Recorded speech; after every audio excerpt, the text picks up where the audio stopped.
Hey guys, what's going on? Zine here, and I'm on the TrollCraft server, and I wanted to make a video to kind of address some of the questions that had popped up with Crainer in his latest video, Everything is Automated. He had some questions about how his ME system was working, or rather why it wasn't working, and I thought this might be a good opportunity to kind of go over some of that, specifically with channels and automation and those sort of things. It's something that I talk about fairly frequently in my streams, and I like to go over it, and I'm sure that there's plenty of videos already out there that you could watch on how to show it, but we'll kind of get into it and see if we can't clear up some of the conceptions there. But first, I wanted to get into geology a little bit. With geology, is more specifically volcanoes, one of the things that I'm dealing with right now is the Crainer set an ender quarry up over the volcano, and right dead smack in the middle, he set that up, and that changed everything over to dirt and to grass. And that looked a little on the strange side. So I've been trying to work on figuring out a way to make it kind of revert back, but doing it in a way that's natural, right? In a way that it's ergonomic, organic. I think not ergonomic, but organic. And the way that I've been kind of doing that is first I've taken and selected everything, and I've used some tools, world edit, some mixtures, that sort of thing, to kind of start blending in and withering, to be pulling different blocks to give it the idea that the grass that grew here was artificial from the ender quarry and that it's dying, right? And that's kind of the first thing that I did, and I think that that's, just scattered. I have some gravel or some loose soil that the grass can't spread to, and then I also have just regular grass there, but just to give it that impression, like things are kind of, this isn't a place that sustains life, because I don't know if you know much about volcanoes, but what typically happens is, while everybody thinks of the stereotypical stratovolcano that's this big cone and that just explodes all the time, there's a lot of different types, but for the most part, coming up from the top of the volcano is a lot of gases, some sulfur dioxide, and just really nasty kind of stuff that isn't really conducive for life. So if there was plants planted there, they'd wither pretty badly, which is what I'm trying to show here. But in addition to that, one of the things that can happen is, not every volcano explodes in a way that's like Mount St. Helens in the 80s. That kind of depends on whether or not the silica value, the how much silica is inside the lava / magma. So as you know, magma is when it's still inside the earth, and lava is once it comes out to the surface. So I'll be using them interchangeably, but magma is inside, lava is outside, basically. But if you imagine, it's a weird analogy, but really, if you think about it, what a volcano is it's like a zit for the Earth. It really, as weird as it is, that's what it is. There's pressure underneath. As the plates move, that's like fingers squeezing it, and it's a weak spot that eventually the sebum inside is going to explode out, and that's the magma lava. And I realize it's a weird analogy, but it really is a good way to kind of envision it, of the pressure that's coming up and whether it's going to pop out. Now, there are zits or volcanoes that have low silica count, which makes it runny, and so it doesn't like pop, it just kind of oozes, right? And that's an example of that would be like the Hawaiian volcanoes, which just flow, and that's because there's not that silica in there, which makes it really gummy. But when in the other volcanoes, such as like the Cascades range with Mount Hood and Mount St. Helens, there is a high silica value, and because of that, the magma inside is really thick and ropey, and it takes a lot more pressure to kind of pop that bubble. And that's where the explosions and eruptions come from. So, but to bring that back to what I'm doing with the Minecraft world, I realize, you didn't come here for a lesson, but you're getting one anyway. But basically, I'm trying to give the impression that the grass on here is withering and dying. And in addition to that, I've broken through a couple vents, is what they're called, which is when a volcano is building, when it's actively erupting, assuming it's not like an explosive eruption, then magma is being pushed to the surface, becoming lava, and it kind of forms what's called a dome, and that dome builds up and breaks down and crumbles off, but it kind of builds up. It's a usually pretty soft rock. But that's what I'm trying to build here. I know that Jordan thought that a meteor had hit, but I'm actually trying to give an impression, just logging on and adding a little bit to it over each day. To kind of make it feel natural. The idea that this volcano that they're on is active, and it's creating vents and kind of pouring out. I built one over here where one episode, I couldn't tell you which ones, but it's actually actively flowing, and then I showed that it cooled, and now it's it just poured out and is now dried up, and that's fairly frequent. These vents will some lava will come out, and then it will be exposed and cool, and that hardened top will plug itself back up. And so, you know, it takes either the pressure to continue pushing out there, or if that plug, if it's weaker in somewhere else, then the vent will actually move and come out somewhere else on the volcano dome. So at any rate, so when you're looking at that and you have Jordan, who in his recent video was like, what's going on with here, and that sort of thing, that's basically what I'm trying to do. Is I'm just trying to figure out a way to take it so that we went from this big square grass block to try and naturally kind of blend it back and turn it back into an active volcano while using the tools that I have and in Minecraft, and trying to apply what knowledge I have, which isn't extensive, but just what little knowledge I have of plate tectonics and you know, volcanoes and that sort of thing, geology. And so yeah, that's part of what is happening there, in case you happen to have seen what's going on. I've got the vents coming up, there's some lava popping up through there, and then I've tried to show that these were flows that kind of started but petered out and then cooled, and this would be building up continually until such time as either there's enough pressure to ultimately overflow and it becomes a full-scale eruption, or you know, this would probably cool and cap itself back off. And that's the more common of all the events. So anyway, there's your geology lesson for the day, but let's get into applied energistics. Alright, now to start off with, what we're going to do is we're going to actually go back to Krainer's Everything is Automated episode and take a look at it with a point where he gets a little bit confused, and then we'll pick up from there. This is automatically pulling out silver and pulverizing it. This is smelting it. This is pulling out... What's this one pulling out? Tin. Maybe that can't go into the system? What about this one? Osmium? Can that not go into the system either? Gold? I wonder why that's not doing it. Device missing channel. Device missing channel? What are you talking about? Everything else is working except for you guys down here. So I have a small little ME system built right here. Just a creative energy cell, because I don't want to deal with power right now, and then an energy acceptor and a crafting terminal. One of the first things that I wanted to address is, in one of SSundee's videos, he talks about how he needs a controller to run his ME system, and that is not actually true. You can have an ME system without a controller. You're just limited in how many items you can have in it. But you can see, I mean, I can add a controller on. It doesn't really change anything. It's still just working, but you can take that off, and after it reinitializes, the system will still work. So first off, before we go anywhere, the controller isn't required for a small ME system, but it is very helpful when you move forward. Let's go and build what Crainer had, or at least something close to it. Alright, now I know this isn't an exact representation, but it's kind of similar to what he had. He set up a series of pulverizers that fed into furnaces, and he wanted to export from the ME system into the pulverizer, and then import from the furnace back into his ME system. And he set up a whole row of these. And what happened is he started out looking at them, and they was verifying that they were working correctly, and then he got about this far down the line and suddenly noticed that it was no longer pushing anything into the pulverizer. And he was like, maybe this one isn't compatible with that one, or, you know, some sort of situation like that. But then he got to gold, which he knew worked in a pulverizer, and so that he was fairly confused. But there's a couple things to look for here. The first thing to really kind of keep in mind is what we're up against is called data channels. And it's something that's newly introduced with Applied Energistics 2. It wasn't in the original Applied Energistics, but it gives the concept that you can only have so much data traveling on a certain segment. And the numbers for that is 8. You can only have 8 per segment. There are ways to extend that out, but if we come and we look at this, we see that 1, 2, 3, 4, 5, 6, 7, 8 work correctly, and then these 9th and 10th aren't working. The way you can actually identify that they're not working is, one, up in Wayla in the top center of the screen, you can see device missing channel. But also, if you look at where my crosshairs are, on all of these, there's that kind of darker grayish blue, and here it's more of a light lavender color. That indicates that this item hasn't initialized, and the reason is that we're maxed on our data channels.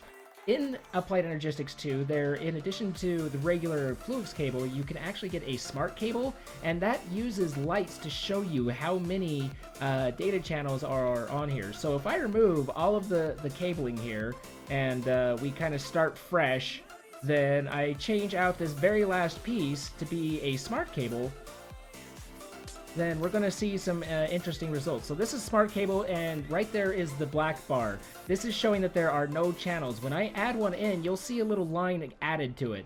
And it's not that easy to see on the first one, but the line's right there where my reticule is. And as I add another one on, that one initialized, and now there's 2 lines. and 3 and 4. Now you'll see 4, and it's fully lit up. When you get past 4, then it starts adding bright lines, and that indicates that it's maxed and gone out. So you can see 5 devices, the 4 dull ones, and then 1 which counts as 2, right? So I get all the way out here and add all 8 devices on, and this is a fully built segment, and it can't support any more devices. That's why when I add another one on, nothing happens. It will just stay in this device missing channel state, and it's not going to work. And that is exactly what Crainer was running up against. There are certain blocks that do require applied energy power, but they don't take a data channel. You gotta kind of just figure out those exceptions, but under generally speaking, it's just safe to assume that every device that you add to the applied energistics segment is going to take a device channel. And when I say segment, I mean a line coming off of the controller. Because what the controller does, how that works with your system, is that a controller enables you to have 32 devices off of each face that it provides. So that means each face being one side, right? So there should be 6 sides, 4 round, then top and bottom. So I could technically have 32 devices running here, but if I tried to add 33 different devices into this one face, I would have a problem. Which doesn't make much sense right now, because you think, well, this line can only handle 8, so how is it that you would get 32? And that's where you enter in the dense cable. Dense cable is basically the same thing as a normal cable, except it allows for 32 channels. But where its kind of drawbacks come from is that it doesn't necessarily connect to all devices. Some it does connect to, and some... Okay, I'll just go ahead and vein mine. One moment. Okay, nothing happened. You saw nothing. Let's forget about that little thing, right? Yeah. So, at any rate, what I was saying is that the drawback to dense cables is that they can't always connect to everything. So if I were to try and put a dense cable over here, I can't even add it right now. So the way that when I'm talking about segments, I'm talking about these little these sections coming off of a face, and then you can have 4 legs of 8 devices for each one. So if I were to come up and extend this up, and not over there, but extend this up right here, then in theory I could have a whole nother section coming off right here and have devices connected to that. But one of the problems that you're seeing right now is that these are connecting, and you really don't want to ever have segments interconnect like this. This is give you all sorts of strange results, and it might actually work. You don't know. Right now what it looks like is that the 8 are initializing, but it's not allowing those last 2 still. It really just becomes a very crapshoot on whether or not it works when you connect segments. So you want to make sure you keep your segments divided. And so we're going to go ahead and split this off. And the way that you can keep them, you can run cabling together is 2 different ways. One is you can use color cables, or you can use cable anchors. I'll show you color cables right now. So if you look in NEI, then you can see that there's all sorts of different colors of glass cables. Now, typically what we use are the Fluix cables. They're the universal ones. They aren't dyed. But using some dye, doing whatever, you can come up with a lot of different coloring, and they'll actually allow you to both visually identify different segments, but also keep them from connecting. So if I get 2 different colors, like green and magenta, and I lay them down, if you look at them next to each other, they won't connect to one another. The colors are separate and exclusive, and so that way you could come along with some dense cable and set up 2 different lines and have devices coming off of each of these without having to worry about the 2 segments interconnecting. Where Fluix comes in is it's kind of a universal, and for whatever reason, if you might want to do this, Fluix will connect to any color. So you could have Fluix right there and Fluix right there. It'll connect to the green, it'll connect to the magenta, it'll connect to anything. So Fluix is how you kind of have a universal connector. The individual colors are ways you can make it pretty while also keeping segments separated. And incidentally, if you happen to have a crafting terminal or something and you use these colored segments, then it does affect the crafting terminal color, so you can pretty them up or customize how the applied energetic system looks to your system, color to taste sort of thing. But that's one way to keep them separated. Another way to keep them separated is and the way that I typically use is through the use of cable anchors. Cable anchors are a very useful little thing. They're not expensive to build, but they're great for making facades, and they're great for using it to keep wires apart from each other. So if you put these little cables onto the wire right here, you can see that when I lay a Fluix cable, which again would connect to anything normally, it will actually keep them separated from one another. And that's a way that you can keep two segments while using the same color or Fluix, whichever, from commingling. If I have this extension out where there isn't a cable anchor, then you can see then they'll connect. But with the cable anchors, you keep them across. Now, one caveat to keep in mind is that devices, actual ME devices, like say the drive, will pass data channels to each other, and there's no way that you can get an anchor between them. So if you were to have a segment coming off one direction with 8 devices here, and you wanted to pull another segment coming along this other section, you couldn't have another drive right on top of there, because this is going to actually pass the data channels across each other, and there's no way for you to use a cable or even a colored cable to separate those. So you got to be careful not to have applied energy devices next to each other unless you want them to. Now that's handy and useful if you wanted to extend these out. These 4 are all connected. You don't need cables connecting them on the back. They'll just pass between them, and that's what you'd hope for. But if you start stacking things and then you end up connecting 2 different segments, then you're going to be in for some weird results and devices not initializing. So make sure you keep those separated. So to come back to the Krannert problem, we have 10 or at least 8 plus devices on a single segment, and that's never going to work.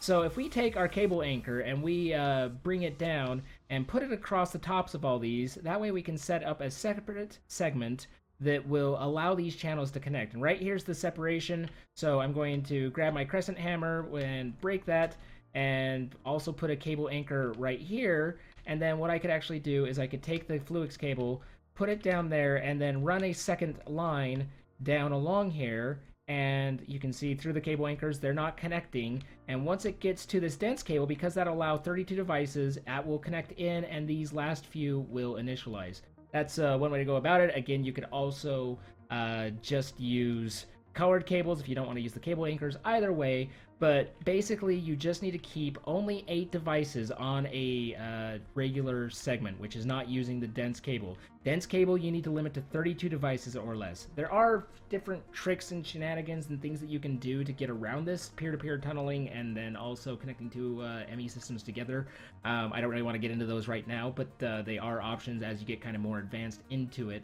But in general, it's just a generalized rule of you can only have 8 devices on a single segment and 32 devices on a single face or a dense cable, right? So if you have a ton of devices, and I've built ME systems that genuinely were built out to where they had this many, then you might want to end up adding multiple controllers, and you could add a cable anchor there, and then you end up having dense cables coming out of that side as well. And now I've got 2 different segments which would support 64 connections, this one 32, this one 32, etc., and you can add more controllers. One thing that you can't do is you cannot have controllers in 2 different spots on a single ME system.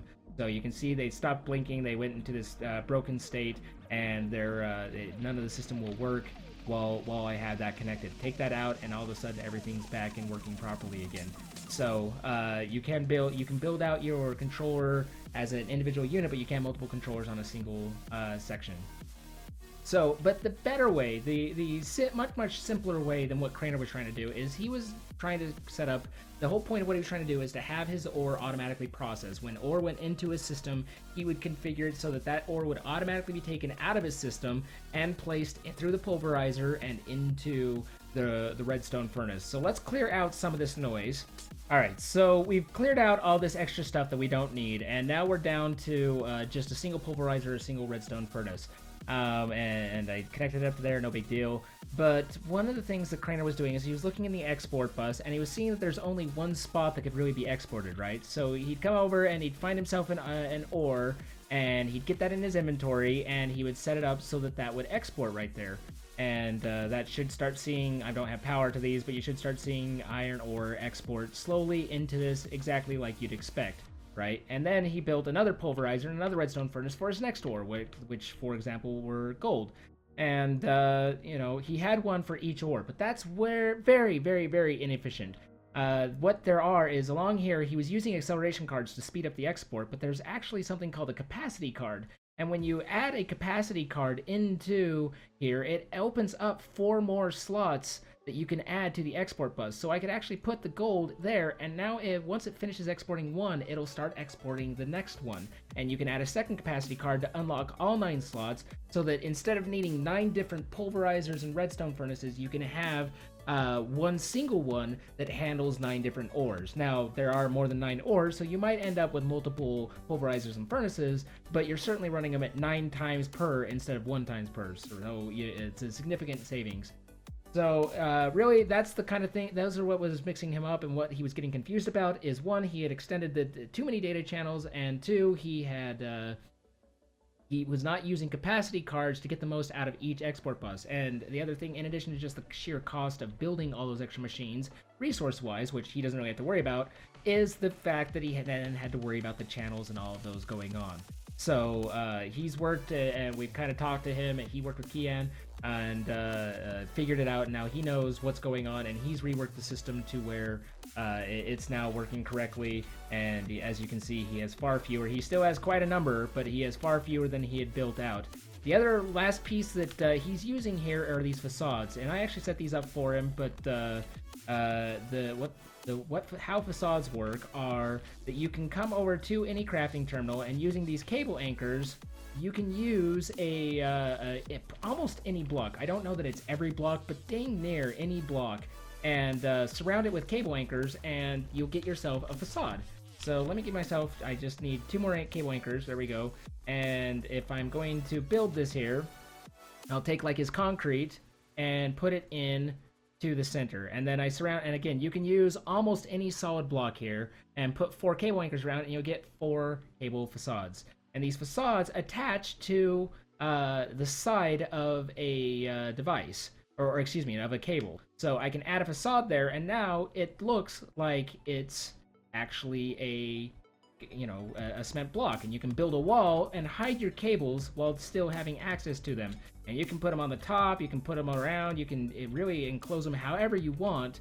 And finally, you can also just put them, let's say I put it on that side, and then if I add a cable, then you'll see it pop through the center there and still work. And that's what you can see happening over on this side right here, is you come through, add a facade on, that closes that up, and then you add the cable, and everything's working just fine. So facades are a good way to hide applied energistics cables. You can use Ender IO facades and the Ender IO cables as well. They'll help you. They'll do basically the same thing, but it can be pretty. It can make it look a lot nicer to put these up and then put the items down, and have it be built against the wall, the backdrop of the wall you're trying to. So that's using facades, that's using cable anchors on keeping basic segments separated. The hammer allows you to take pieces off individually, where if you were to just break them, then it would take everything in that block area. And that's basically how to kind of improve, and a very, very, very brief introduction to data channels. How you have 8 maximum on a segment. You can use a smart cable on the end to see how many data channels are used, and each side of a controller provides 32 data channels, and so you can actually end up start using the different sides of it to try and get more and more as you expand your ME system. So that should be about it. Ooh, let's try it again. That should be about it for me, guys. I hope you enjoyed and learned a little bit about Applied Energistics too. And keep watching the 3 main guys, SSundee, Crainer, and CaptainSparklez. Make sure you follow them and enjoy the TrollCraft series. This is all just stuff that's kind of behind the scenes as I'm working with it, and it obviously isn't part of the main show. And I'm going to go ahead and tear all this down, get rid of it so the Crainer doesn't steal it and use it, because you know he will. And I'll see you guys in the next video. Bye!